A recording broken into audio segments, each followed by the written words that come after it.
Ok, vamos a empezar. Buenas tardes a todos, buenas tardes a todos. Muchas gracias por estar aquí. Es para nosotros en la Facultad de Odontología de la Universidad Nacional de Colombia un motivo de orgullo hacer esta sesión porque es muy especial. Eh, ¿Por qué es especial? Porque nuestro grupo de investigación que se llama el Grupo de Investigaciones Básicas y Aplicadas en Odontología de la Facultad de Odontología de la Universidad Nacional de Colombia, tiene un semillero de estudiantes de pregrado y de posgrado muy grande. Hemos venido avanzando, fortaleciendo el grupo. La directora del grupo es la doctora Sonia Bohorques, que hoy se encuentra como conferencista. Yo soy Jaime Castellanos, profesor titular de la Universidad Nacional, y estaré haciendo las veces de moderador en el día de hoy. Entonces, realmente es un motivo de orgullo poder hacer una sesión y tener una actividad como la de hoy, porque, porque pues es una situación particular.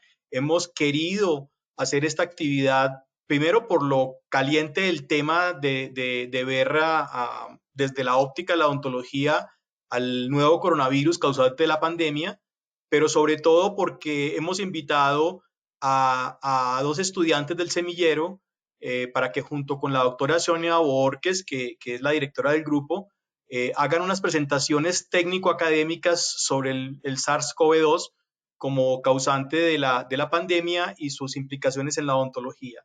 Entonces, insisto, es una actividad de nuestro semillero. Hemos contado con el apoyo logístico y académico de la Facultad de Odontología, de la Decanatura y del Centro de Investigaciones y Extensiones de la Universidad, de la Facultad de Odontología de la Universidad Nacional. Entonces, pues lo que vamos a hacer, vamos a tener tres presentaciones de la doctora Sonia Bohorques, de la profesora Sonia Bohorques, que es odontóloga, máster en patología y candidata al título doctoral en ciencias biomédicas. Vamos a tener en segunda instancia, no sé si a Laura o a Alejandra. ¿Quién, Laura.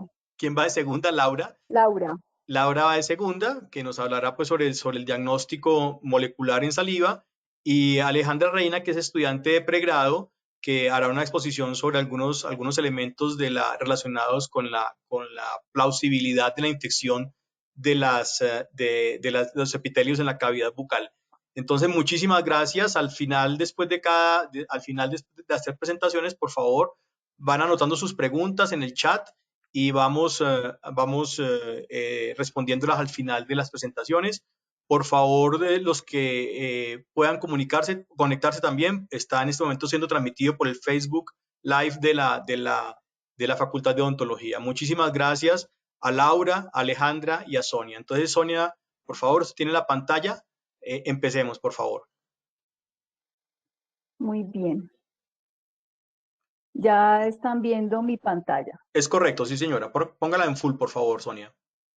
Sí, ya. Listo, pero está muy bien, gracias. Muy bien. Bueno, muy bien. Entonces, para complementar un poco la introducción que hacía el doctor Castellanos, pues el grupo tiene estas tres líneas de investigación. Em, Perdón, hay una cosita aquí que me está... Bueno, el grupo tiene estas tres líneas de investigación y dentro de la línea patogénesis infecciosa, tenemos entonces este proyecto de investigación que nosotros hemos presentado una convocatoria de la sede de Bogotá para financiación y es lo que nos está motivando para iniciar este trabajo. Eh, Queremos pues investigar sobre esa colocalización del SARS-CoV-2 y de los receptores CK2 en células epiteliales bucales. Entonces vamos a hablar inicialmente de lo que ocurre en la cavidad oral, en particular, pues las manifestaciones de la enfermedad. Bueno, poco a poco, a medida que se ha ido desarrollando toda esta pandemia que se ha ido estudiando, investigando, conociendo qué es lo que está pasando con los pacientes, pues ha sido evidente la participación de la cavidad oral. Inicialmente, pues porque se comenzó a detectar el SARS-CoV-2 en la saliva, y luego, pues porque a partir de la cavidad oral es posible que el virus, como ustedes ven en el gráfico, a partir de la cavidad oral, entonces el virus podría diseminarse hacia los pulmones o incluso hacia el tracto gastrointestinal. También se ha ido investigando la participación de las glándulas salivales en este proceso, ¿no? Porque sabemos que el virus está en la saliva, pero no es muy claro el origen, no es muy claro qué es lo que está pasando con el virus en la cavidad oral, si es que simplemente está llegando desde las vías aéreas, desde las vías aéreas superiores o inferiores, o si es que hay replicación viral. Y por otro lado, pues también ya han aparecido varios reportes de las manifestaciones orales de los pacientes infectados con SARS-CoV-2 o que han desarrollado la enfermedad. Esto no ha sido tan sencillo porque el acceso a los pacientes no es fácil, porque se ha restringido bastante, pues dada la alta transmisibilidad del virus. Entonces, pues los reportes son esos, reportes de caso en su mayoría.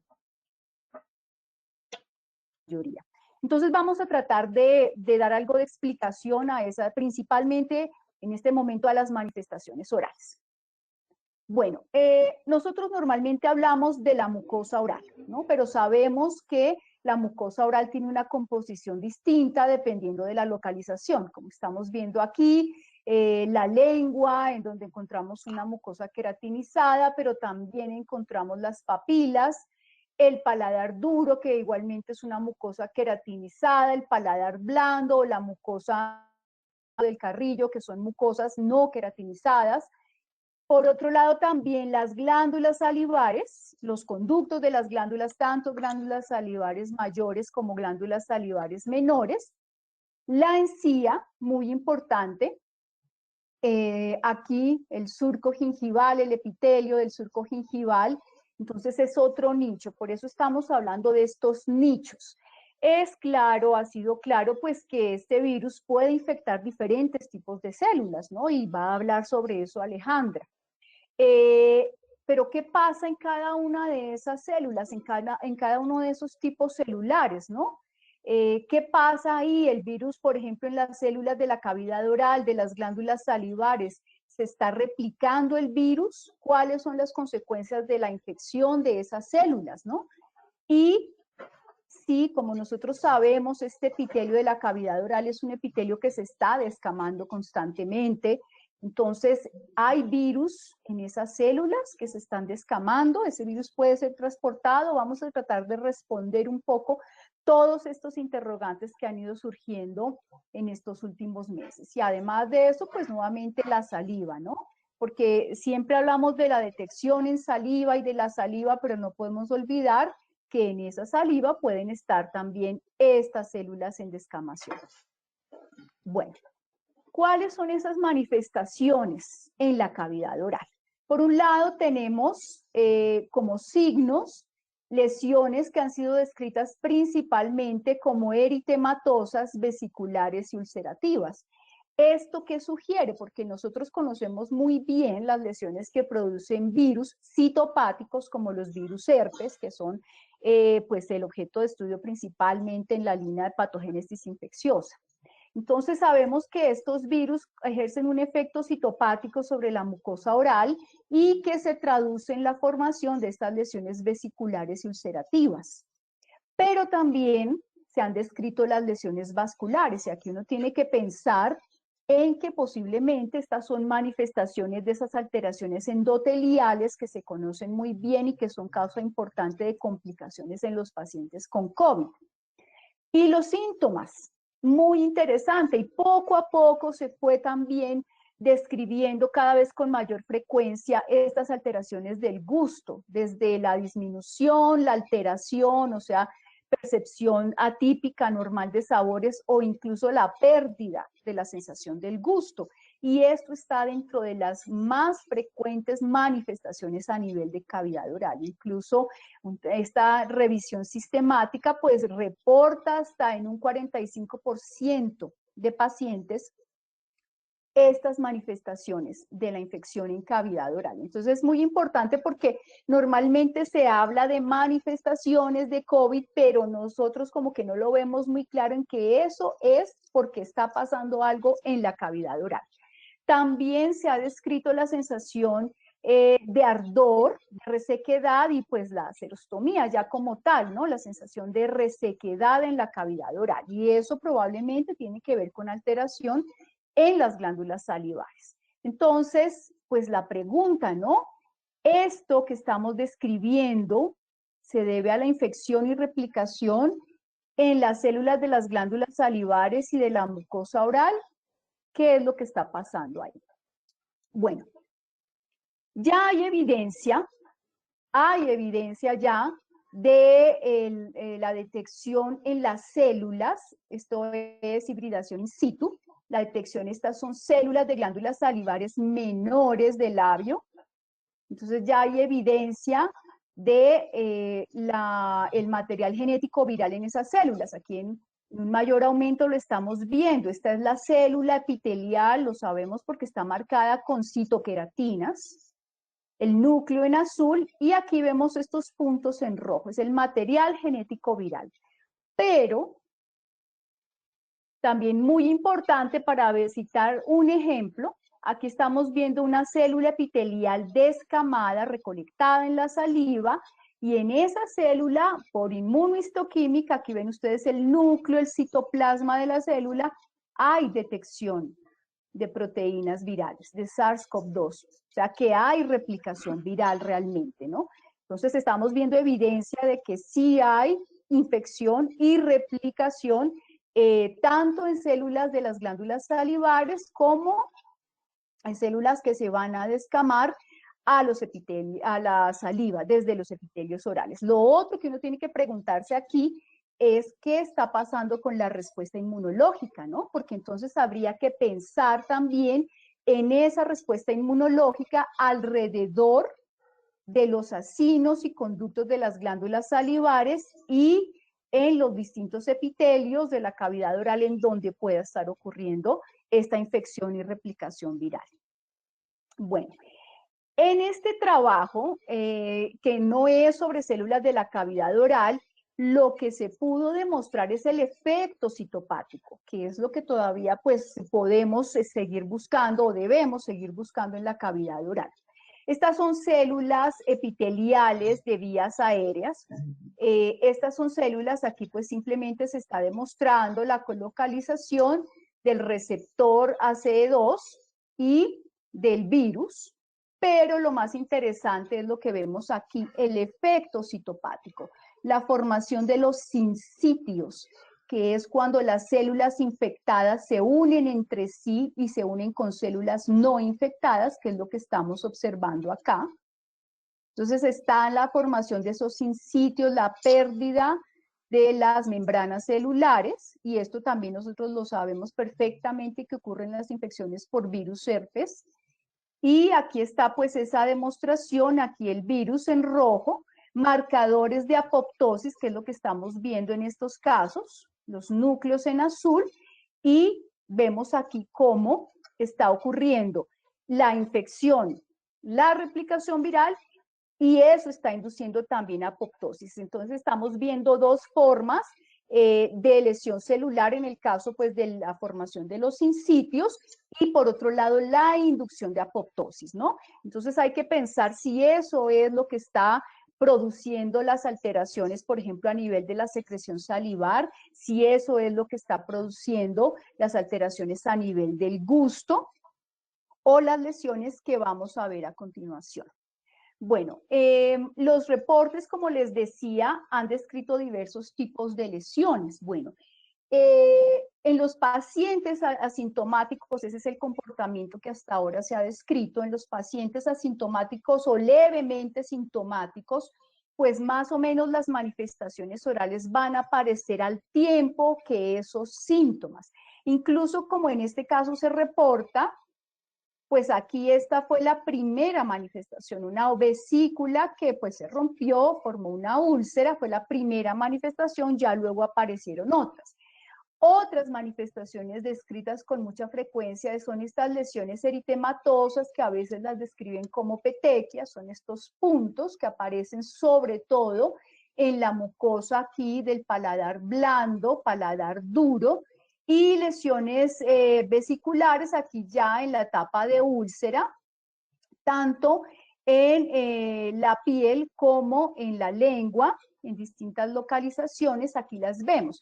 Hay una cosa muy importante, miren, nosotros vemos estas lesiones aquí, y yo, si no fuera en este contexto, yo diría que estas son lesiones por virus herpes, podrían ser herpes simple o varicela zoster, porque son pequeñas ulceraciones múltiples, superficiales, que coalescen con un halo eritematoso, una pseudomembrana. Yo pensaría que son lesiones asociadas a virus herpes, pero han aparecido en estos dos casos, semejante el aspecto, las lesiones han aparecido en pacientes no con infección confirmada por SARS, pero sí contactos de personas positivas confirmadas, ¿no?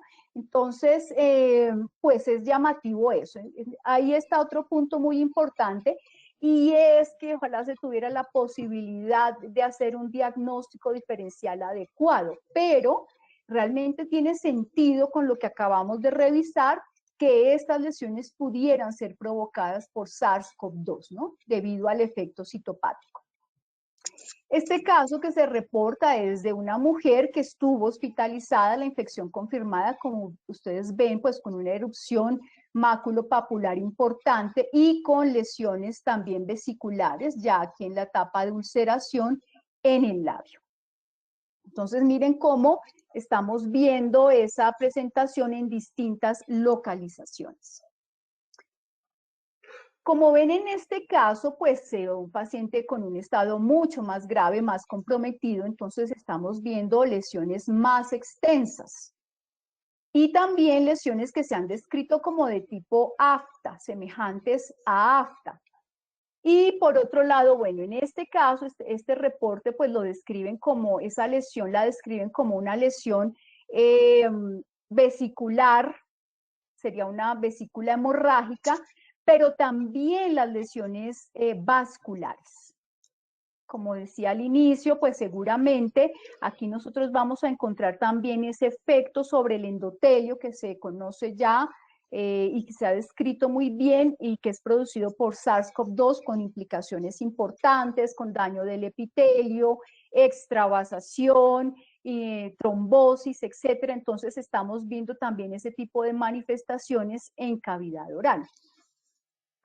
Pero igualmente se han comenzado a describir lo que se han denominado lesiones orales secundarias, o sea que aparecen ya varios días, semanas luego del diagnóstico o del inicio de síntomas. Por ejemplo, aquí describen unas pequeñas lesiones vesiculares junto con unas lesiones blanquecinas, pero finalmente el paciente terminó desarrollando una glositis migratoria benigna que luego con el tiempo pues resolvió, comenzó a regresar.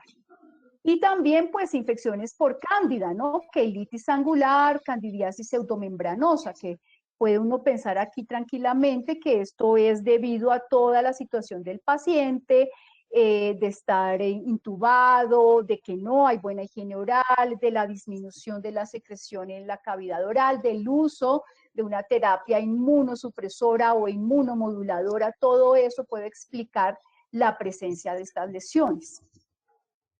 En el Hospital de la Misericordia, pues hemos tenido la oportunidad de ver algunos pacientes, niños positivos con diagnóstico confirmado por PCR, pero lo que nosotros hemos observado en la mayoría de casos es que los niños presentan las manifestaciones propias de su condición en general, neoplasias malignas, y que no serían manifestaciones asociadas a la infección por SARS-CoV-2.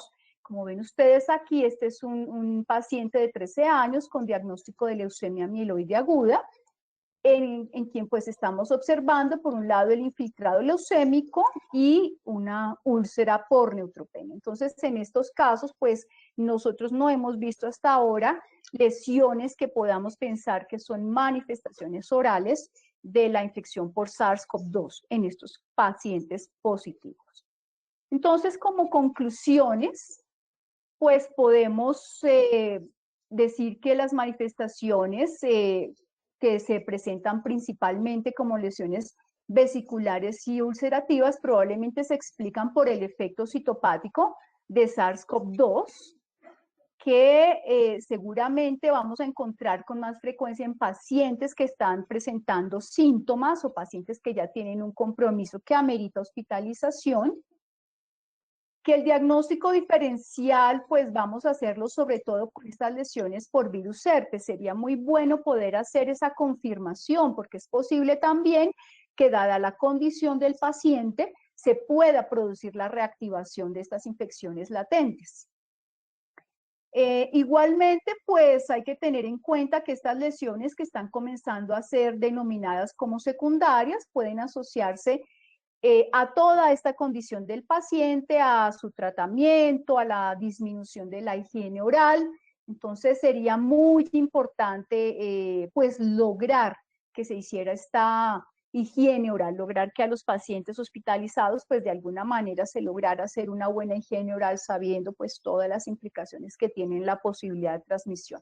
Finalmente pues esta es una frase de este trabajo, pero me parece pues que se aplica muy bien a lo que nosotros estamos intentando estudiar, ¿no? Una gran necesidad de información sobre la replicación viral, la respuesta inmunológica y la infectividad en sitios específicos como la cavidad oral. Bueno, muy bien, muchas gracias y pues le cedo la palabra a Laura.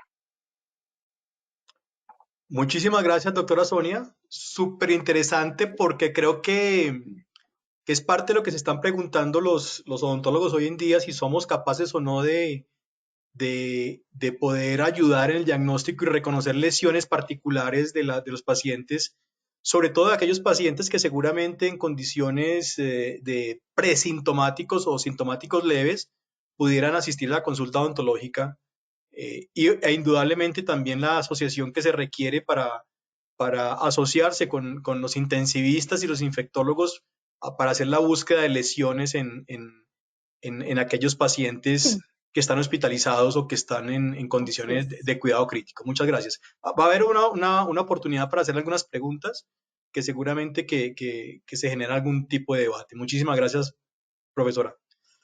Bueno, les presento a Laura. Laura Navarro es estudiante de la maestría en odontología de la Universidad Nacional, parte del semillero de la universidad y que ha estado muy involucrada con los trabajos de COVID del semillero, que creo que pues, ha sido muy importante para ella y para nosotros su participación. Entonces queremos invitarla.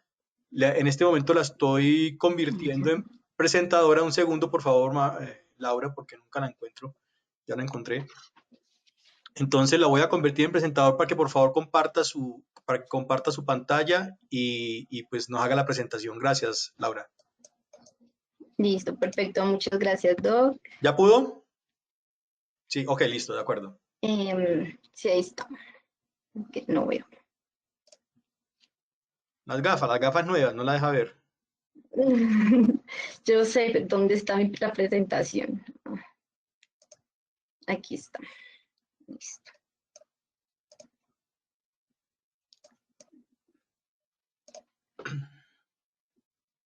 Adelante, Laura, gracias. Listo. Buenas noches. Bueno, entonces ahora vamos a hablar del diagnóstico molecular del SARS-CoV-2 en saliva. Entonces, bueno, lo primero que nos interesa saber es en qué momentos se hace el diagnóstico de COVID. Entonces, bueno, hay varias etapas en el proceso de la enfermedad en los que se hace el diagnóstico. Entonces, el primero de ellos es el testeo masivo de pacientes asintomáticos. Pues sabemos que este virus tiene una dificultad y es que entre el 30 y el 40% de los que se contagian son asintomáticos, pero sí son transmisores del virus. Entonces, esto se convierte en un problema y es súper importante hacer este testeo para identificar esas cadenas de contagio y poder controlar pues, la transmisión de la enfermedad. Otro momento, pues es hacer el monitoreo de los contactos. Entonces, cuando se confirma un caso, es importante evaluar el núcleo familiar y los contactos cercanos también para decidir qué hacer con esas personas y si requieren aislamiento. También, pues claramente el diagnóstico en personas con síntomas, es importante hacer el diagnóstico porque dependiendo de eso, pues es donde se toman las decisiones del tratamiento y de aislamiento. Ya en etapas posteriores, también se hace diagnóstico para decidir si pues la persona ya puede regresar otra vez a su vida social, económica normal.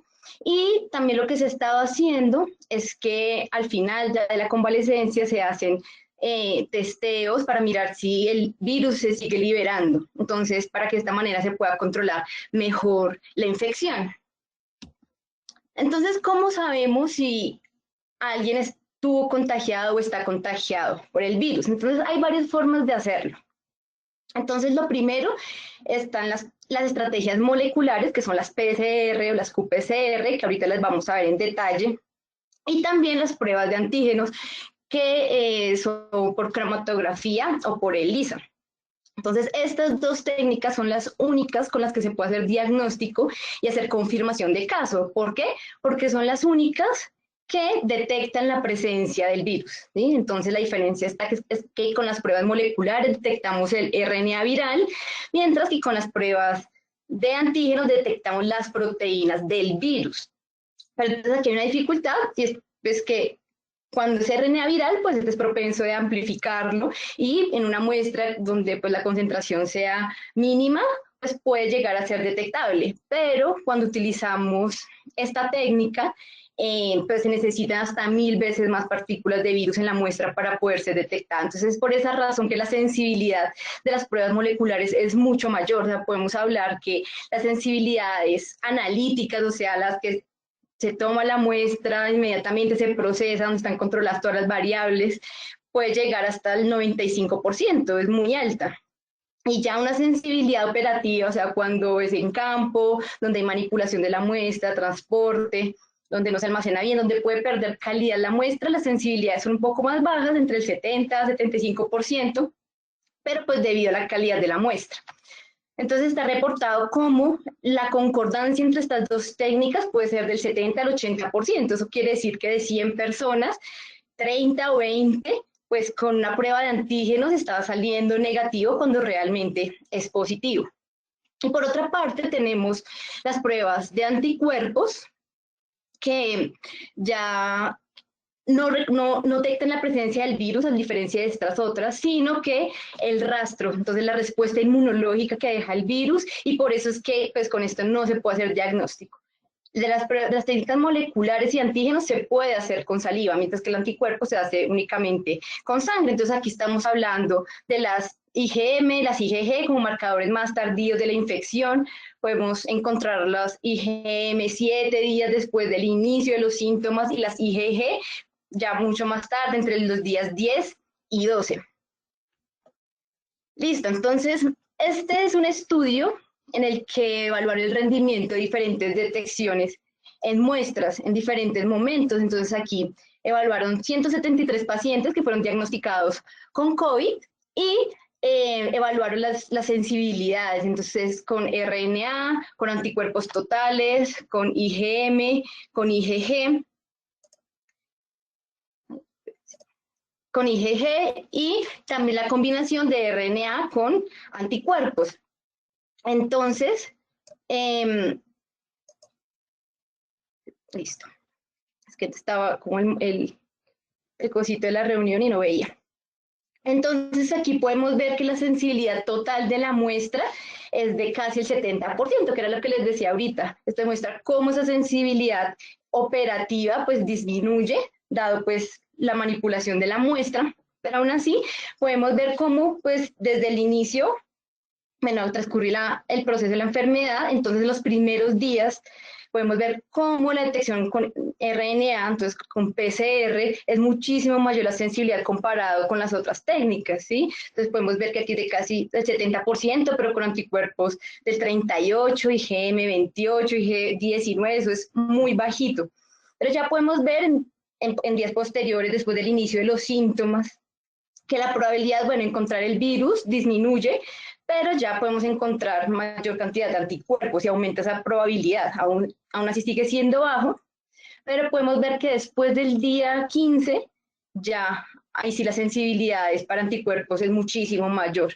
Entonces aquí podemos ver cómo combinando ya en estas etapas posteriores las técnicas de PCR y con anticuerpos, que pues, se puede llegar a sensibilidades hasta el 100%. Entonces, que son técnicas muy eficientes para el diagnóstico de COVID.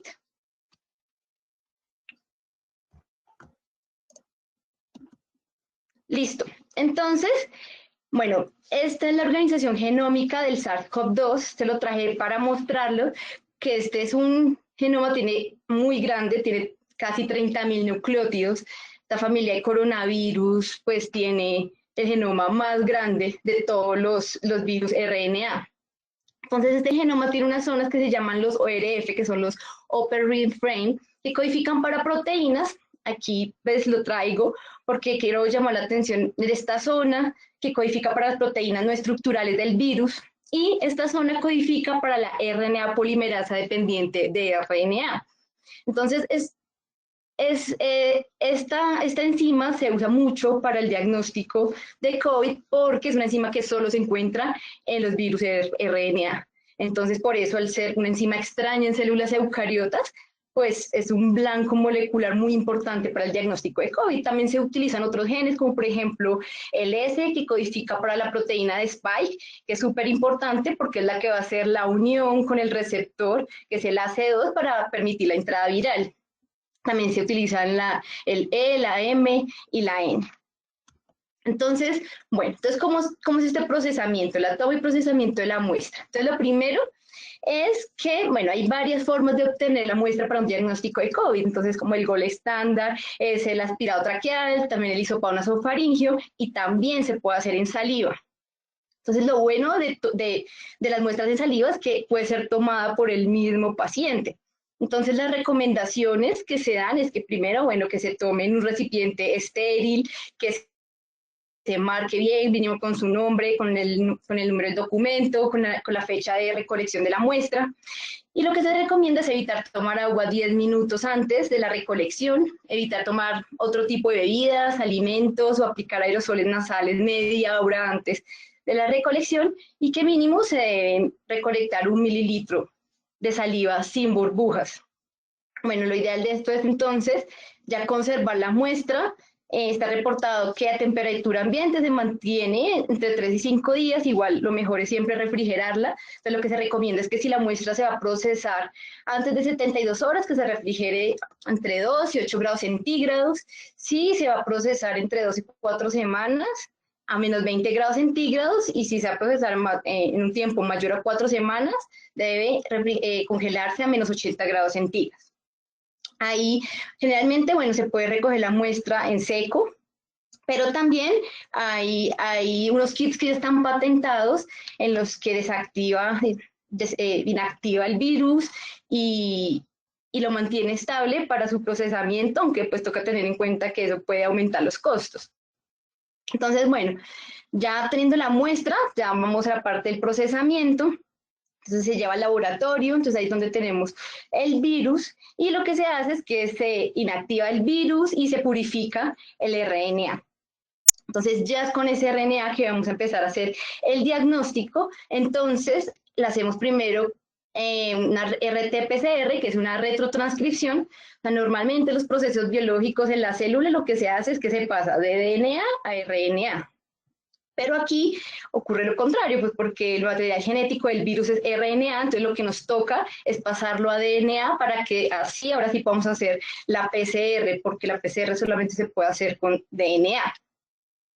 Entonces, ya convertido nuestro RNA en DNA, podemos proceder a hacer nuestra reacción en cadena de la polimerasa, que es la PCR, que es un proceso muy bonito porque lo que se hace es coger ese DNA y someterlo a calor Entonces, para generar la denaturación a 95, 96 grados centígrados, que lo que hacemos es romper los puentes de hidrógeno entre ambas cadenas, para de esta manera separarlos y así permitir ya una temperatura menor que se alineen los primers, que lo que van a hacer es definirnos ese espacio que queremos amplificar ese gen, ¿sí? Que puede ser algunos de los que ya les mencioné. Entonces, ya después acá actúa otra enzima, que es la DNA polimerasa, que nos va a elongar ese primer. Entonces lo que va a suceder es que de una sola cadena de DNA, pues nos van a quedar dos. Y si repetimos los ciclos, cada una de estas dos también se va a poder duplicar. Entonces, si asumimos la eficiencia de que por cada cadena de DNA, pues vamos a tener dos, entonces más o menos la PCR siempre se hace a 40 ciclos, podemos decir que después de 40 ciclos, o sea, 2 a la 40, tendremos 1.000 millones de copias. Y ese es el plus de esta técnica y es lo que la hace tan sensible, y es precisamente que en concentraciones muy bajas del virus, pues podemos detectarlo porque lo amplificamos. Esta detección generalmente se hace con PCR en tiempo real, que lo que se hace es que se usa un termociclador que está acoplado a una cámara y lo que va haciendo es que acá en esta misma zona que queremos amplificar se pone una sonda Tagman y lo que hace es que emite fluorescencia cada vez que se amplifica. Entonces el equipo detecta esa fluorescencia y va a ser directamente proporcional a la cantidad de nuestro gen de interés. Listo, entonces ahora quiero mostrarles la evidencia de la utilización de la saliva como medio diagnóstico. Y pues hay bastante donde se demuestra que la saliva sí se puede utilizar. Tenemos esta revisión donde cogieron varios artículos donde evaluaban la eficiencia diagnóstica en diferentes fuentes de muestra. Entonces podemos ver, por ejemplo, cómo con saliva babeante la eficiencia fue del 100%, de la saliva de la garganta al toser de más del 90%, haciendo apertura del canal de la glándula salivar, si fue un poco más bajo, entre 30% y también el 75%, de saliva orofaringea el 87%, escupir saliva 85%, y recogida con pipeta en un paciente hospitalizado, son eficiencias muy buenas. Aquí tenemos otro artículo donde muestra cómo también hace la comparación de la sensibilidad diagnóstica con dos fuentes de muestra distintas, tosiendo en un recipiente estéril del 87% y recogida con pipeta también del 100%. Este es otro estudio que concluye que la tasa de concordancia general al comparar los hisopados nasofaringeos con la saliva, la detección del virus fue del 97.4%. Acá podemos ver, ellos cogieron 76 pacientes y podemos ver cómo solamente en cada una de las muestras no hubo concordancia. O sea, no hubo concordancia en 2 de las muestras y por eso salió ese porcentaje. Aquí este es otro artículo donde también concluyen que la detección del virus es más sensible y consistente que usar hisopos nasofaringeos. Primero porque varias de sus muestras que tomaron con hisopo nasofaringeo le salieron negativas y en saliva sí le salieron positivas. Aquí tomaron 46 de hisopado y 39 de saliva e hicieron los estadísticos y las comparaciones de la concentración viral y pues podemos ver cómo en saliva es mucho mayor, o sea, es mucho mayor la carga, la concentración viral y que es estadísticamente significativo. Podemos ver otros artículos donde concluyen que la saliva tiene una alta tasa de concordancia de más del 90% con muestras nasofaríngeas en la detección de virus respiratorios, incluidos coronavirus, y que la carga viral del virus fue relativamente más alto en la orofaringe durante la etapa inicial de COVID-19. Pues sabemos que las glándulas salivares expresan el receptor AC2 y pues que puede ser la razón de que en las etapas iniciales de la infección se encuentre más concentrada la saliva. Aquí está un resultado de otro artículo que es interesante porque ellos cogieron 173 muestras de 23 pacientes y compararon el aspirado traqueal con la saliva, ¿sí?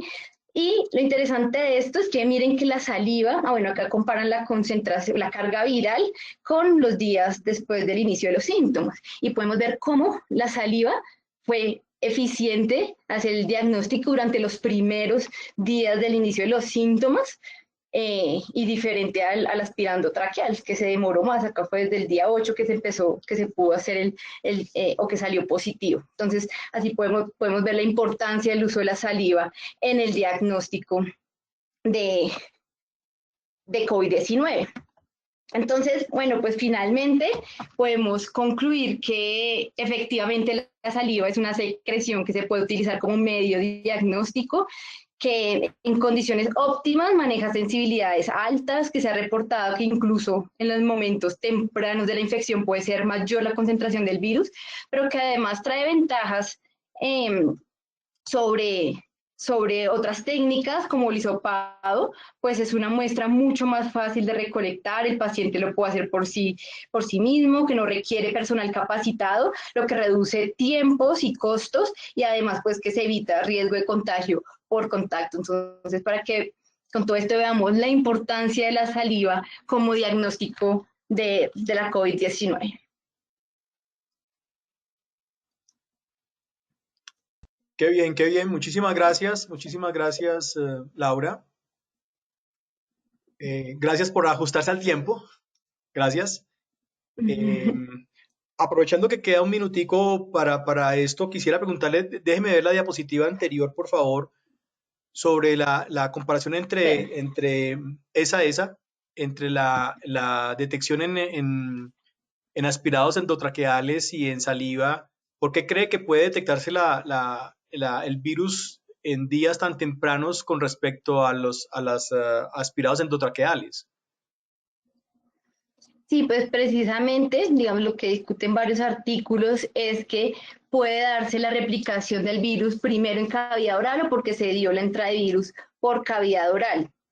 Entonces, y como vemos, también hay artículos que reportan que como las glándulas salivares tienen altamente expresado el receptor, entonces en etapas tempranas de la infección puede encontrarse con mayor concentración en estas muestras que, por ejemplo, ya en la tráquea. Sí, claro que también es importante porque en términos reales, pues aspirados endotraqueales solamente se le podrán tomar a aquellos pacientes que están críticamente enfermos y a los que hay que tener acceso a la tráquea, ¿no? Que normalmente no deberían tomarse en pacientes normales, obviamente, o en personas con bajo grado de severidad. Pero es un super dato porque sí nos indica que pudiéramos tener una fuente confiable de detección de virus con una alta carga viral de 10 a la 6. Eso significa que estamos hablando de 1 millón de copias que son fácilmente detectables por la PCR. Muchísimas gracias, Laura. Seguramente que Listo, muchas gracias. habrá oportunidad para otras preguntas e inquietudes. Gracias.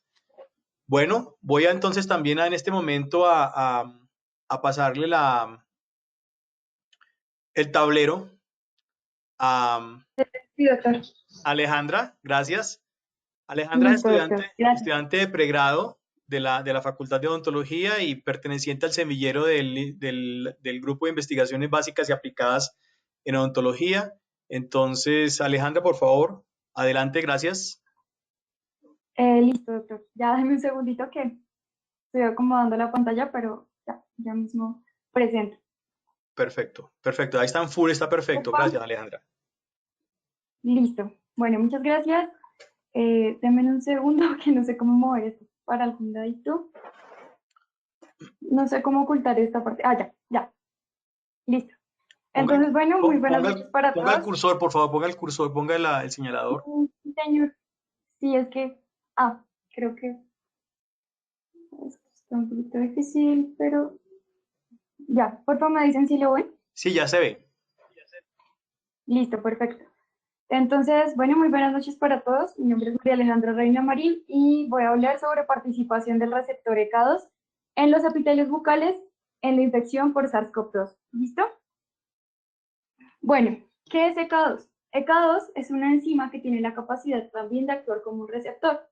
Tiene relevancia en el sistema renina-angiotensina-aldosterona, ya que básicamente se encarga de su regulación y regula de forma negativa a ECA1. ¿Por qué? Porque, bueno, tiene la capacidad de competir con ECA1 por la angiotensina 1, que se puede llegar a convertir o en angiotensina 2, que es básicamente un péptido vasoconstrictor, o en angiotensina 1,9, que es un péptido vasodilatador que se ha asociado a algunas características como ser cardioprotector. Otra característica de la enzima convertidora de angiotensina 2 en el sistema renina-angiotensina-aldosterona es que tiene la capacidad de convertir esa angiotensina 2 en angiotensina 1,7, que es un heptapéptido, también que está asociado a la regulación de ese sistema, ya que es un péptido vasodilatador, contrario a lo que es la angiotensina 2, que es un péptido vasoconstrictor. Bueno, la enzima convertidora de angiotensina 2 también tiene la capacidad de actuar como receptor, ya que se encuentra ubicada en la membrana celular y tiene la capacidad de reconocer algunas proteínas, en específico para SARS-CoV y para SARS-CoV-2, la proteína Spike, que se encuentra en su superficie. Y básicamente este virus puede llegar a ingresar e infectar las células. Ahora, ¿qué pasa con ECA2 en general en el cuerpo humano? ¿Cómo se distribuye? ECA2 está distribuido en diferentes órganos. Digamos que los principales órganos en los que se encuentra es en el intestino, en el corazón, en los pulmones, en el hígado y en los riñones, que pues digamos que hasta la fecha en algunos de estos órganos se ha asociado su presencia a algunas manifestaciones clínicas de la COVID-19, que es la enfermedad que genera el SARS-CoV-2. ¿Listo? Bueno, en esta imagen, a continuación pueden observar lo que sería la proteína Spike, que es la proteína de espiga que está presente en la membrana del virus y que es la que contacta con el receptor, específicamente con una parte del receptor, ya que pues este es un receptor transmembranal que posee pues un C-terminal citosólico, que está en esta parte de acá, y un N-terminal que se encuentra en la superficie de la célula.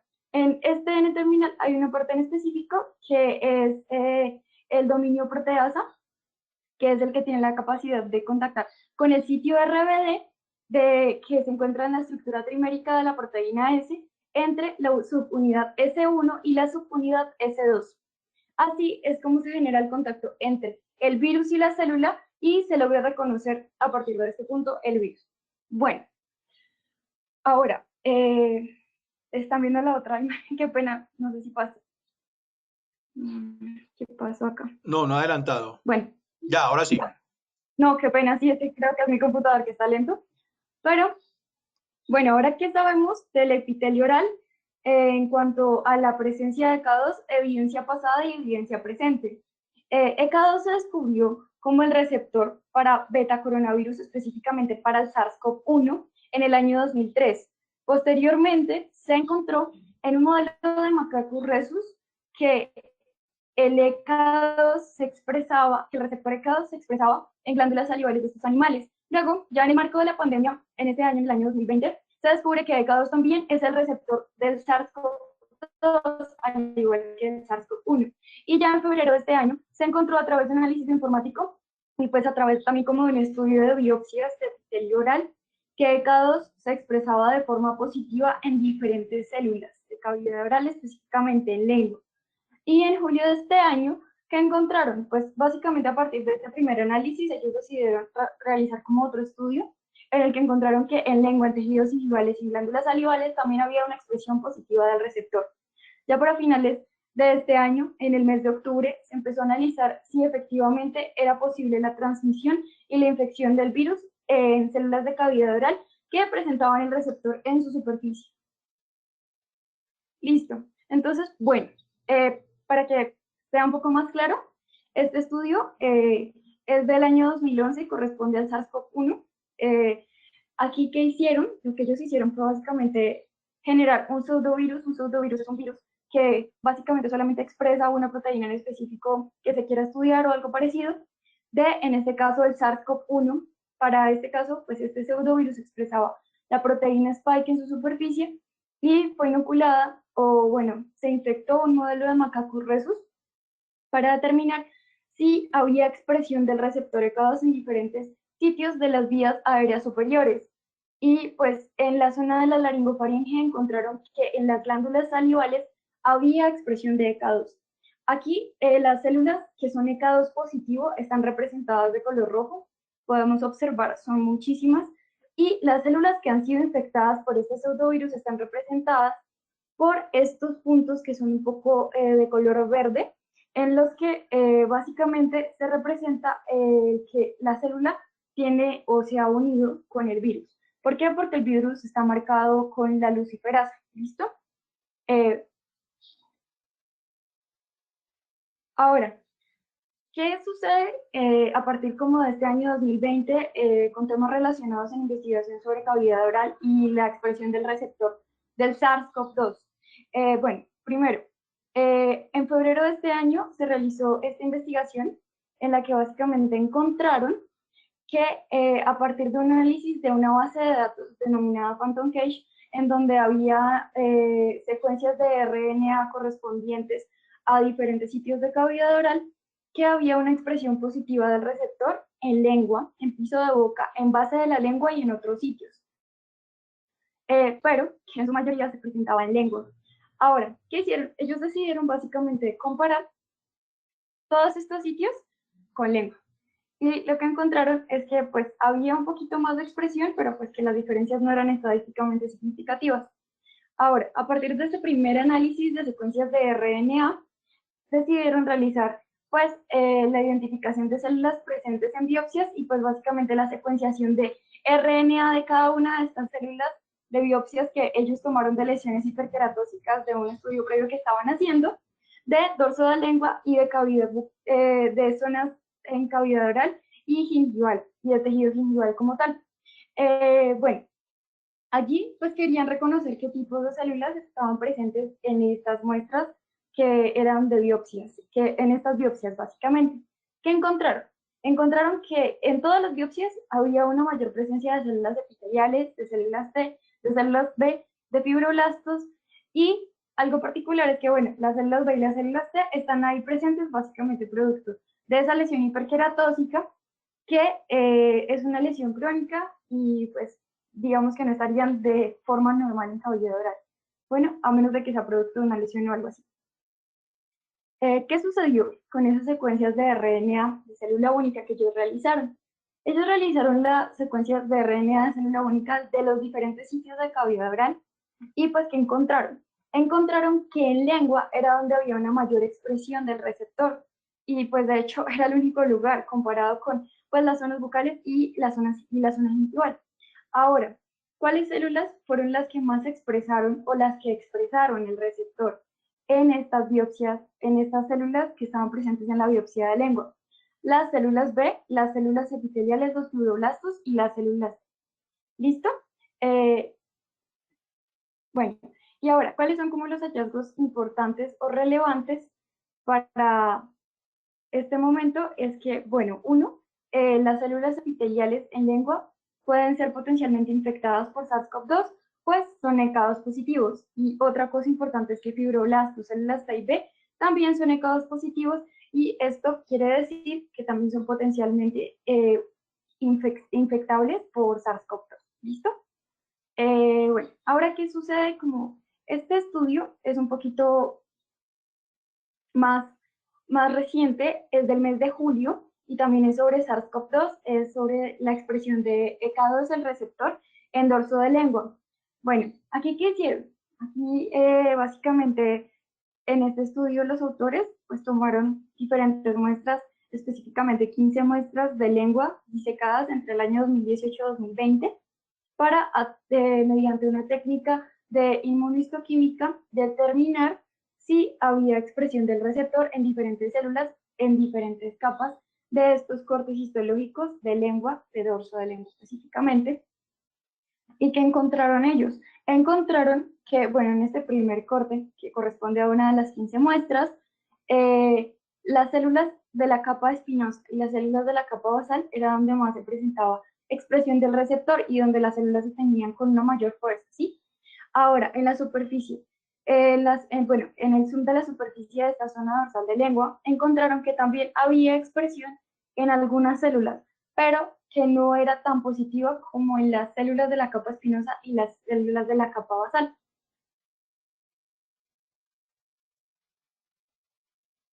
Listo. Ahora, ¿qué pasaba específicamente en las papilas. Ellos también quisieron averiguar esto y encontraron que en un corte histológico de papila fungiforme, en efecto, había expresión del receptor, cosa que comprobaron también con una técnica de inmunofluorescencia en la que pues, las células que están marcadas de color verde, que es como una Lexafluor, básicamente son ECA2 positivo, lo cual quiere decir que las células gustativas en las papilas fungiformes son también una posible vía de infección por SARS-CoV-2. Ahora, bueno, yo les mencioné que también habían hecho algo con el tejido gingival. Ellos tomaron específicamente 16 muestras gingivales con epitelio circular y pues en general gingival, con pacientes que tenían inflamación leve o severa por épulis producto de irritación mecánica o bacteriana. ¿Listo? Entonces, bueno, este es el corte histológico de ese tejido gingival.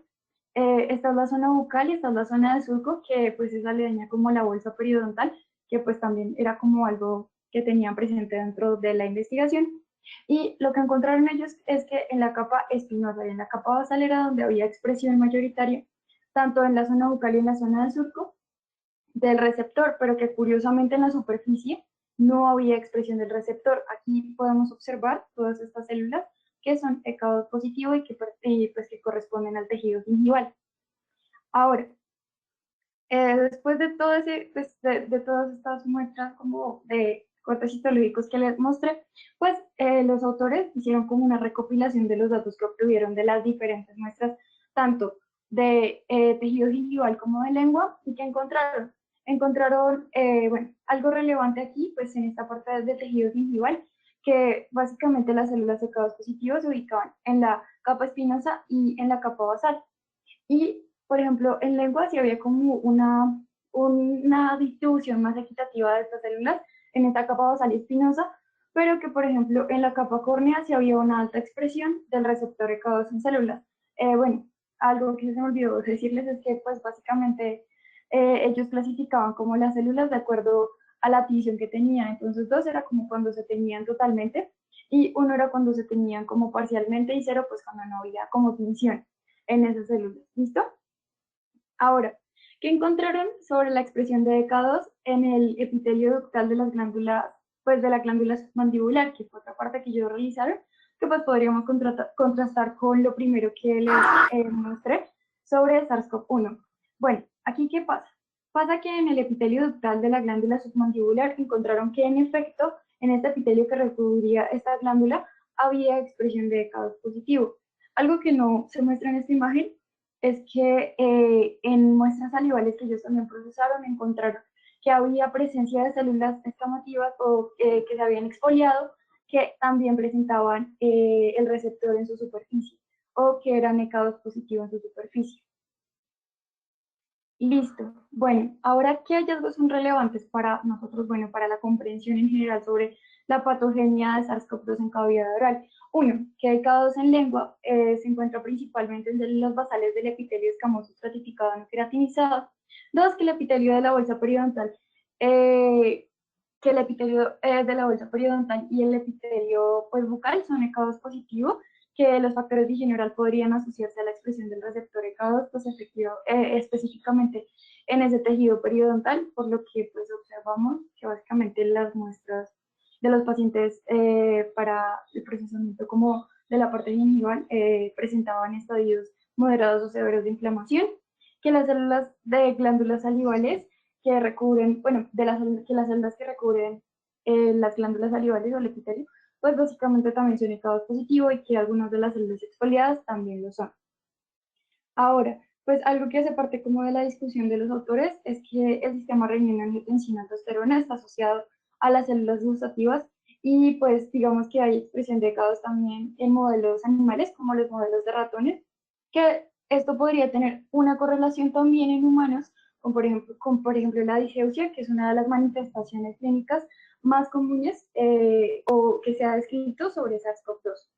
¿Listo? Bueno, ahora como conclusiones generales que pues resultan relevantes como en este marco. Los epitelios de cavidad oral podrían ser una potencial vía de infección para SARS-CoV-2, ya que ECA2 se expresa frecuentemente en varios tipos de epitelios, Se requiere evaluar la participación de otras células presentes en los tejidos epiteliales que son también ECA2 positivos, como por ejemplo fibroblastos y linfocitos B y T. Además, procesos inflamatorios inducen una mayor expresión de ECA2. La expresión de ECA2 en papilas gustativas también permitiría dilucidar o explicar el porqué o el mecanismo de aparición de la disgeusia en la COVID-19. ¿Listo? Muchas gracias y eso fue todo.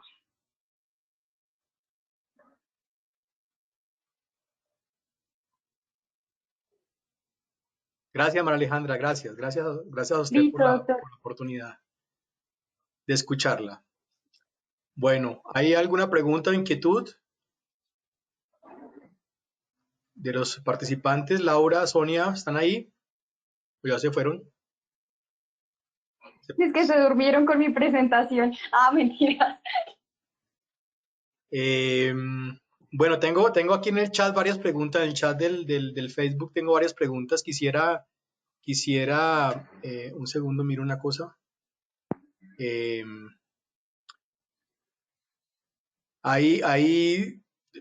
Primero felicitaciones, una gran cantidad de mensajes de felicitación. Yo insisto en que María Alejandra, que acaba de hablar, es estudiante de pregrado de la, de la facultad. Parece toda una profesora. Ay, qué.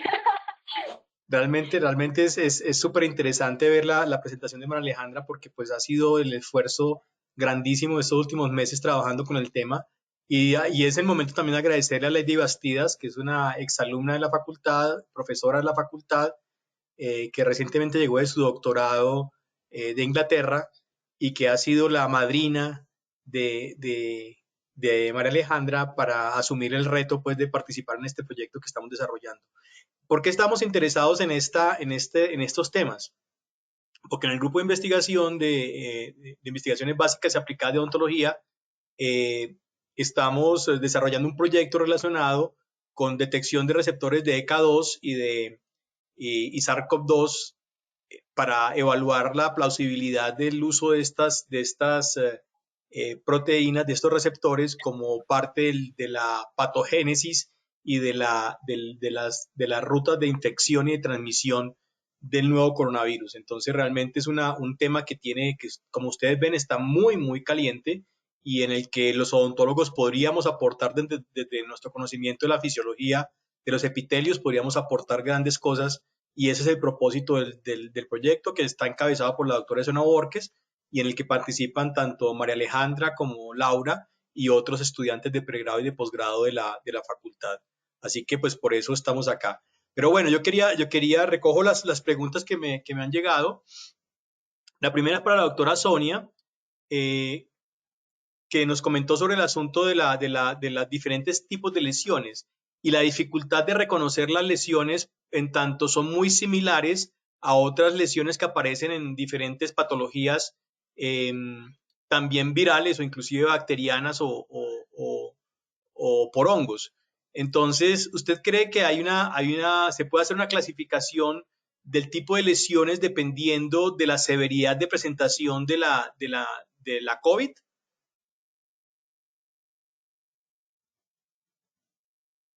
No se escucha, Sonia, por favor, el micrófono.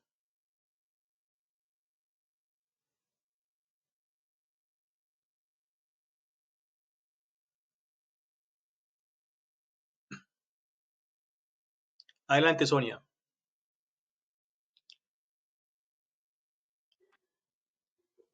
Aún no se escucha, Sonia, aún no se escucha.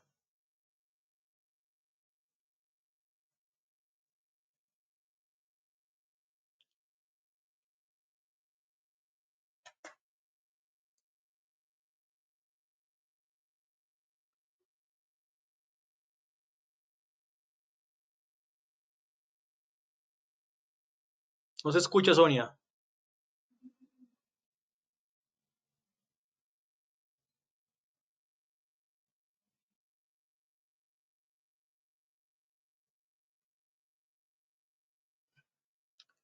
No, Sonia, no se está escuchando.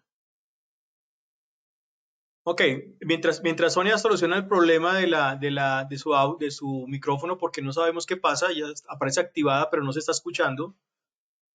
Le pregunto a Laura sobre, ¿usted cree que las condiciones parte de las dificultades del diagnóstico del nuevo coronavirus se relaciona con las condiciones de bioseguridad del trabajo en el laboratorio?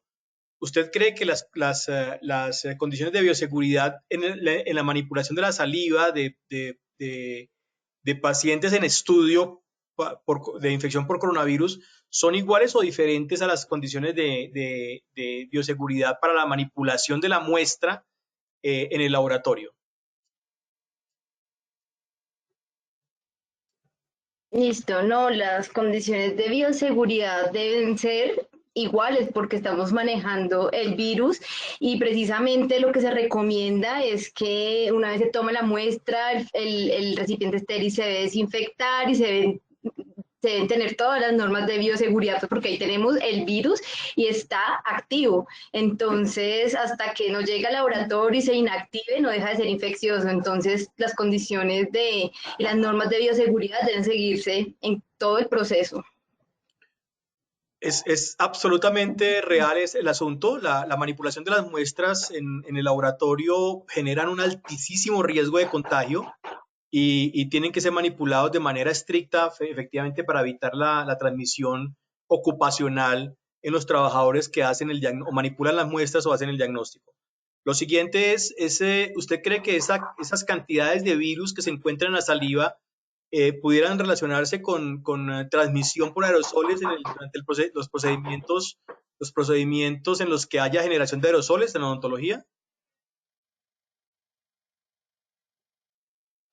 Y claro, es posible, o sea, la transmisión del virus puede darse tanto por la nariz, por las mucosas y efectivamente los aerosoles pues que caen en la boca. Entonces, pues está por estudiarse precisamente si la carga viral que se encuentra en la saliva se debe a que realmente se dé ahí la replicación del virus o si es pues porque vienen de las secreciones pulmonares. Pero efectivamente, eh, pues puede correlacionarse y que la entrada del virus sea por cavidad oral. Ok, efectivamente. Gracias Laura. Sonia, ya puede. Sí, Ok, perfecto, ¿me gracias. escuchan ahora sí? Ahora sí. ¿Se acuerda la pregunta? Bueno, sí, sí. Bueno, lo que hasta ahora se ha descrito es que la severidad de las lesiones en cavidad oral pareciera correlacionarse con la gravedad del paciente, ¿no? Pero como vimos, algunos casos también son de pacientes con lesiones que prácticamente tienen muy poca sintomatología. Algunas de las imágenes eran de pacientes que estaban simplemente en su casa, que consultaban y enviaban una fotografía, o sea, que pacientes que no requirieron hospitalización. Así que sí podría uno hacer una clasificación por la gravedad de las lesiones, pero no necesariamente se va a correlacionar con la gravedad del estado del paciente. Es claro eso porque me imagino yo que en las condiciones más severas, en pacientes críticos, las lesiones de tipo vascular serían más frecuentes, más que las lesiones de tipo de úlceras o lesiones debidas al efecto citopático del virus. Sí, y por otro lado es que es ahí donde está un punto que a mí me parece muy importante y es que no se hace ningún tipo de cuidado. Entonces ahí se pueden sobreagregar infecciones bacterianas y fúngicas. Ok, Eso es lo que a mí me preocupa. ya. Entonces seguramente pueden aparecer lesiones vasculares, lesiones consecuencia de inmunosupresión y también posiblemente intervención de otros agentes. Yo le pregunto, ahora sigo con usted otra vez, Sonia, pero quiero preguntarle para poder introducir otra pregunta, y es a María Alejandra. Eh, cuando se, Sí, ha- cuando, doctor. se- cuando se habla de, como usted nos estaba hablando y se volvió una experta en la fisiología del sistema renina-angiotensina, eh, cuando se habla de que la hipertensión es un factor de riesgo para la severidad en COVID, ¿Usted cree que esa expresión del receptor está relacionado directamente con esto, con el asunto de la hipertensión? Claro que sí, pues digo que sí porque básicamente la hipertensión es como producto de una activación crónica del sistema renina-angiotensina-aldosterona que desencadena una respuesta un poco más crónica también de ECA2 como para controlarlo. Entonces, pues hay una sobreexpresión del receptor y pues eso se ha registrado también en diferentes estudios. Igual que pues por ejemplo, en pacientes diabéticos también se presenta un poquito más la sobreexpresión del receptor, lo cual se podría asociar a un mayor riesgo de contraer la infección, o sea, de contraer pues, SARS-CoV-2 o de que SARS-CoV-2 infecte esas células en pacientes que pues tengan hipertensión. ¿Usted cree que el hecho de encontrarla, hay una imagen en su presentación que me parece que es impresionante, que es el epitelio de la bolsa periodontal está súper marcado, súper positivo para ECA2. Exacto. Eso se debería más a la condición de la inflamación local en la bolsa, porque no está en la encía, no está en la encía, en la parte, En la zona bucal. en la papila o en la zona bucal, sino en la bolsa. ¿Cómo usted ve esa sobreexpresión en el surco, en la bolsa, en el epitelio de la bolsa? La sobreexpresión también se podría asociar a eso, al proceso inflamatorio que está presente y pues que está latente como en la bolsa periodontal, producto pues de esos estadios moderados o severos de periodontitis en esos pacientes. Y entonces ahí es donde quería yo llegar para este asunto, doctora Sonia, y es ha habido mucha información en el chat de las tías sobre la relación entre enfermedad periodontal y la mayor susceptibilidad o posibilidad de contraer el coronavirus, o de que el coronavirus se convierta en una enfermedad de mayor severidad en esos pacientes con enfermedad periodontal. ¿Cuál es el concepto de ustedes tres, si tienen opinión sobre eso, para que nos ayuden un poco a, a englobar este concepto? Sonia. Bueno, aquí entrando en relación con lo que ha hablado Alejandra, pues el hecho de saber que el proceso inflamatorio incrementa la expresión del ECA2 en, en las células, sobre todo hay del surco gingival o de la bolsa periodontal, pues haría posible que sí haya una mayor probabilidad de infección. Por otro lado, de acuerdo también a lo que presenté, ese sería un nicho distinto en donde posiblemente haya un mayor proceso de desprendimiento celular, una pérdida de cohesión de las células, mayor desprendimiento. Entonces, pues la propuesta es que esas células descamando y que están infectadas podrían ser a su vez una fuente de transmisión viral. Por ejemplo, ¿qué pasa con esas células?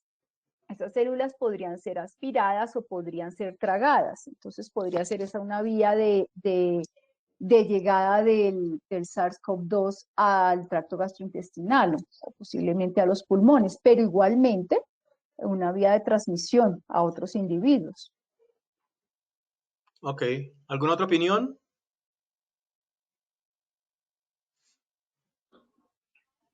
Ok. Nos preguntan, esta pregunta que nos hace Sandra Garzón es Doctor, súper. Daniel va a preguntar. doctor, quería hacer un pequeño aporte. Buenas noches. Buenas noches. Adelante, Daniel, por favor, gracias. Claro que sí.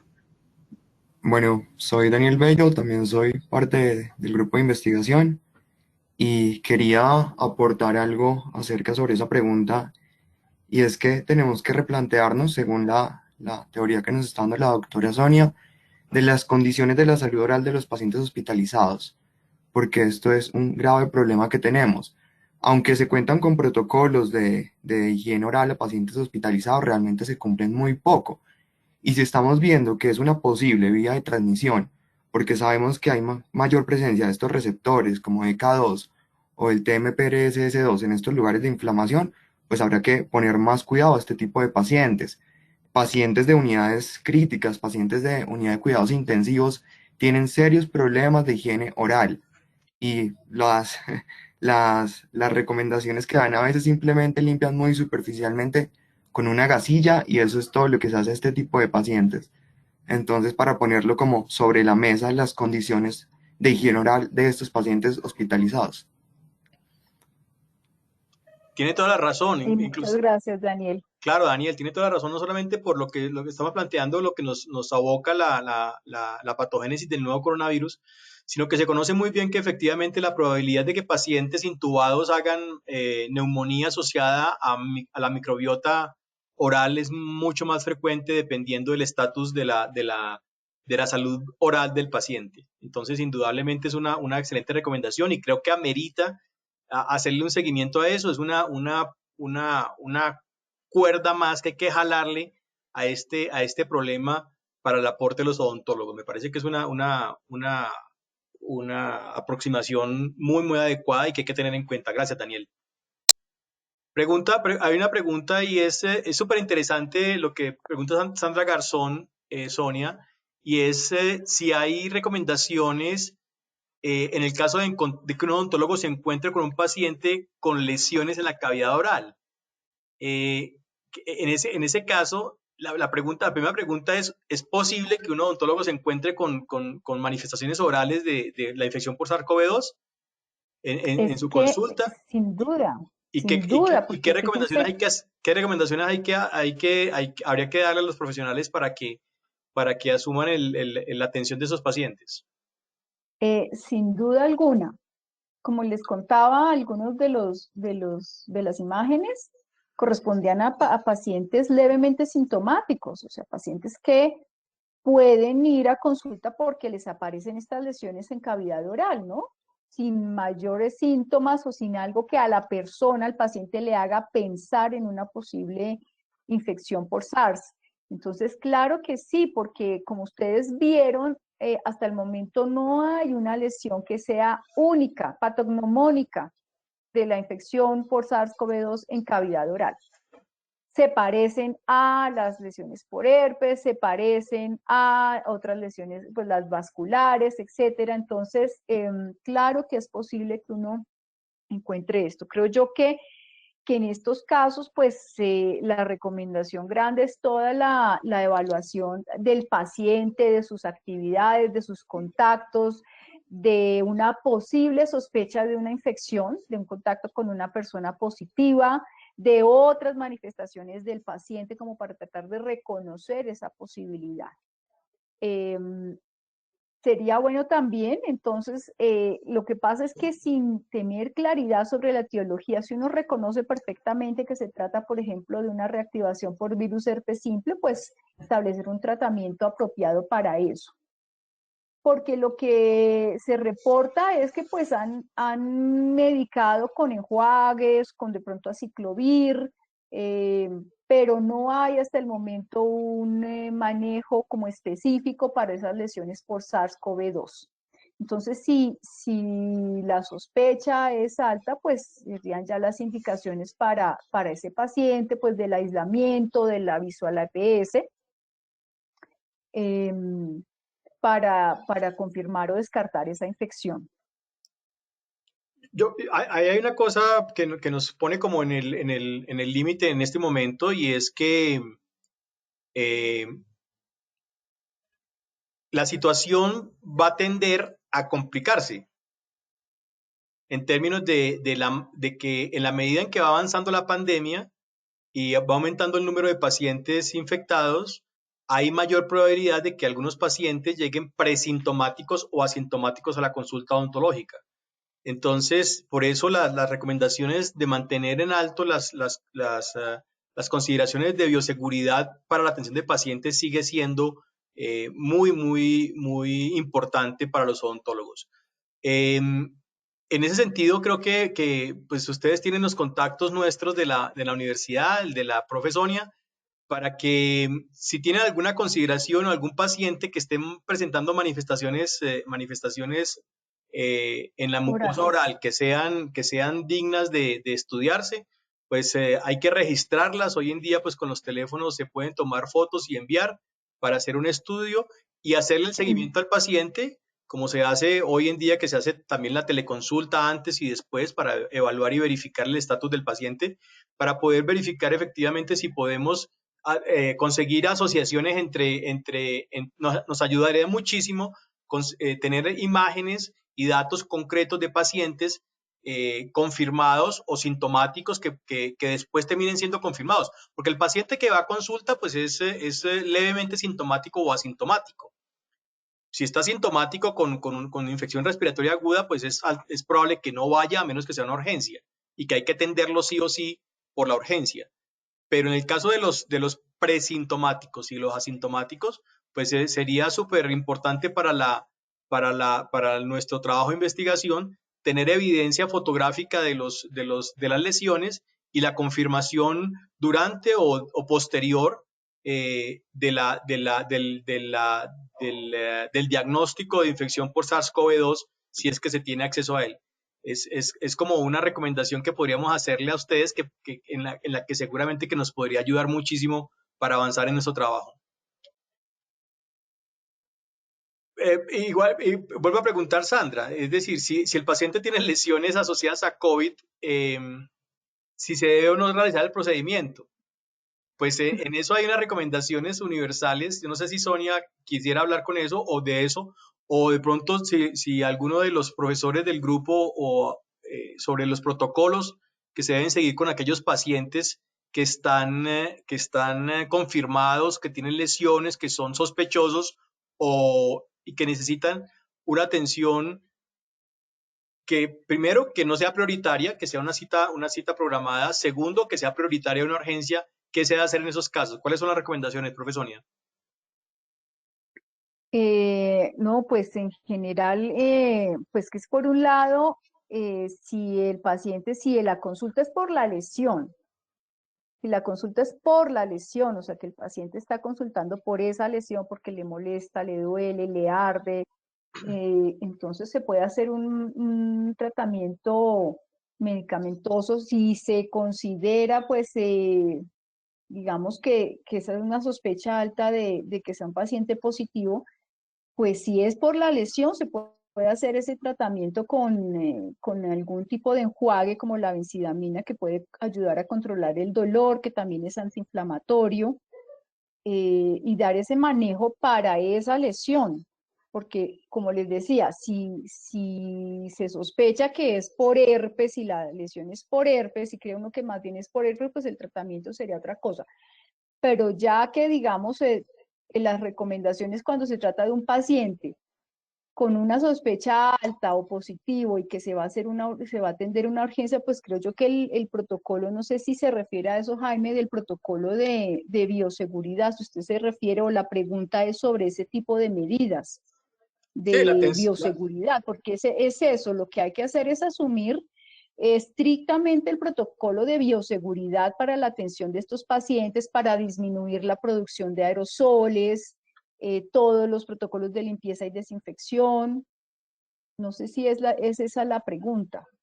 Sí, no, la pregunta, los protocolos de atención odontológica hoy en día están relativamente claros en términos de que en pacientes respiratorios las consultas se deben diferir en sintomáticos respiratorios y los pacientes que sean atendidos hoy en día, que se hace consulta programada, pues todos deben ser asumidos como potenciales transmisores, porque ya veíamos que lo que nos comentaba Laura, que entre el 30 y el 40% de los individuos infectados podrían estar asintomáticos o presintomáticos al momento de la consulta. Entonces, hay que considerar a todos los individuos como potencialmente transmisores, sobre todo, pues porque en la mayor parte de los casos de los procedimientos odontológicos hay generación de aerosoles.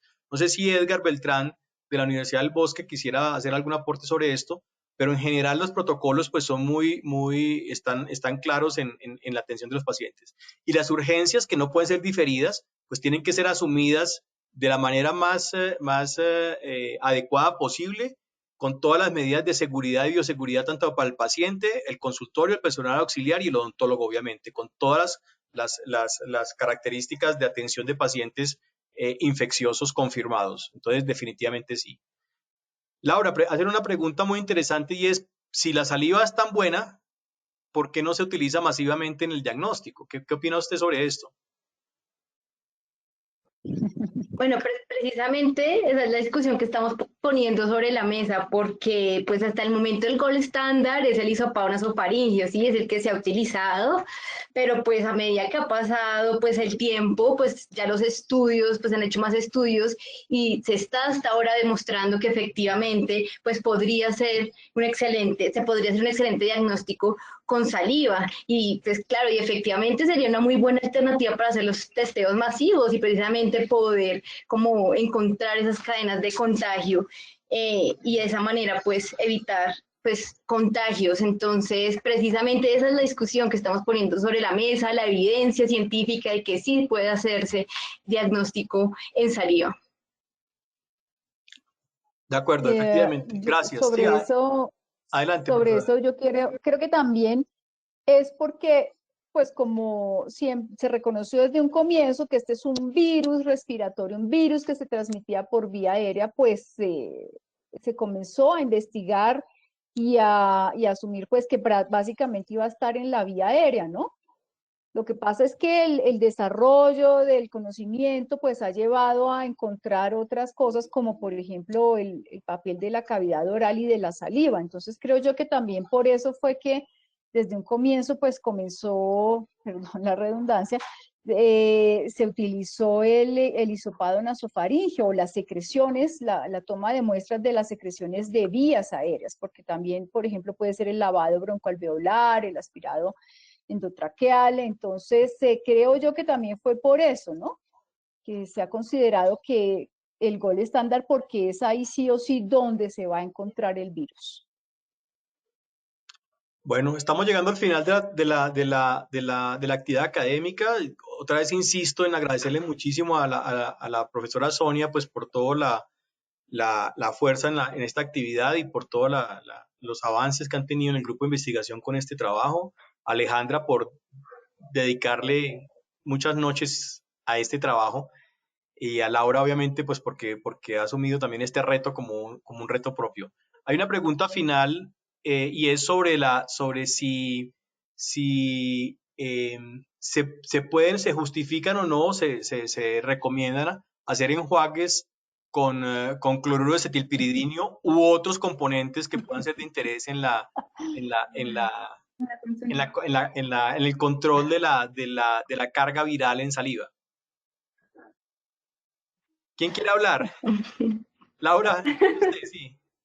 Laura, bueno. Mira, pues sí, sabíamos que esta pregunta iba a salir, además porque ha sido como el boom en los últimos días, y pues la verdad es que hay poca evidencia de la efectividad de estos enjuagues en SARS-CoV-2, pero lo cierto es que sí hay evidencia que pues baja la carga viral en muchos otros virus también respiratorios. Por ejemplo, hay un estudio, o sea, los estudios que hay son pocos, pero por ejemplo hay un estudio, bueno, se hicieron en 2 personas, donde con personas diagnosticadas con COVID le hicieron enjuagues con clorexidina y durante 2 horas bajó la carga viral y después pues ya volvió a subir. Entonces, pues es una alternativa para bajar la carga viral en la cavidad oral y de hecho otras sustancias, como por ejemplo el peróxido de hidrógeno, la Asociación Dental Americana, en sus protocolos para minimizar el riesgo de contagio, recomienda utilizar enjuagues antes de la consulta odontológica al 1.5% de peróxido de hidrógeno.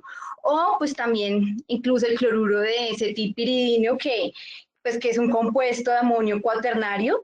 Entonces, o sea, la hipótesis que hay sobre su acción es que tiene la capacidad de destruir las cápsides virales. Entonces, se sabe que lo hacen otros virus, entonces asume que también lo podría hacer con el coronavirus y pues por eso también se recomienda. O también con la iopovidona, se ha reportado también su eficacia en varios virus y varias investigaciones proponen este enjuague antes de un procedimiento para reducir la carga viral. Pero lo que decimos, la evidencia precisamente en el SARS-CoV-2 pues no está no está reportada, pero aún así pues la evidencia con otros virus y pues los pocos que hay que bajan la carga viral, pues amerita que se utilicen y que en la práctica odontológica pues se lo administremos a nuestros pacientes.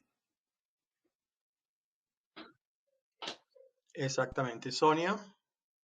No, sí, pues como lo dice Laura, no hay una evidencia fuerte, pero la indicación sí es el enjuague antes de iniciar cualquier procedimiento odontológico, ¿no? Con los que hasta ahora están recomendados, que es la iodopovidona, el peróxido de hidrógeno y bueno, y como en segundo lugar, digamos, la clorexidina. Ok, pues muchísimas gracias María Alejandra por esta demostración de valor, de valentía y Gracias, doctor, a de usted y a fortaleza la doctora Sonia. académica. Gracias a Laura también por su compromiso y a la profesora Sonia pues porque ha sido el motor de estas actividades, o de esta actividad que empezamos hoy, y el grupo de investigaciones básicas y aplicadas en odontología, la doctora Paula Baldión, la doctora Lina Escobar, Sonia Borges, Lilia Bernal, que están involucradas en los proyectos de investigación del grupo de investigación, pues seguramente que habrá oportunidad de escuchar otros temas también relacionados con la actualidad y las necesidades y los desarrollos de investigación en la Facultad de Odontología. Muchísimas gracias a ustedes por estar aquí y a ustedes otra vez les insisto, a las ponentes, muchísimas gracias. Gracias, hasta luego. No, muchas gracias a todos por la asistencia. Muchas gracias. Bueno, gracias, buenas noches. Gracias, feliz noche a todos también. Que estén bien. Gracias.